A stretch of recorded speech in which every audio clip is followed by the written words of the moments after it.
আসসালামু আলাইকুম, সবাইকে স্বাগত জানাই নতুন আরও একটা ভিডিওতে। এটি হচ্ছে ধল্লা নদী আর এটি হচ্ছে ধল্লা সেতু। দেখুন কত সুন্দর একটা জায়গা আর অনেক বড় একটা সেতু। আর আমি আছি এই মুহূর্তে কুড়িগ্রাম, সামনে কুড়িগ্রাম শহর। এখন আমি শহরের দিকেই যাচ্ছি। এই সুন্দর জায়গাটা ঘুরে ঘুরে দেখতেছি। এই যে দেখুন, এখানে নৌকা নিয়ে এক ভাই চলে যাচ্ছে। এ পাশে টিকটক করতেছে অনেকে, এ পাশে অনেকে বসে আছে। অনেক সুন্দর একটা জায়গা, মাশাআল্লাহ। তো আজকে আমরা এই সুন্দর জায়গাটা ঘুরে ঘুরে দেখতেছি। আমি অবশ্যই একাই আছি, আমরা নই, আমি। এই যে দেখুন, অনেক গাড়ি ঘোড়া চলতেছে।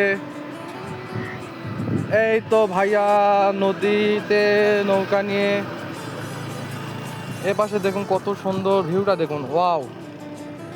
তো যাই হোক, এই ভিডিও কেমন হলো অবশ্যই কমেন্ট করবেন, লাইক করবেন, শেয়ার করবেন। দেখা হচ্ছে পরের ভিডিওতে। আল্লাহ হাফেজ।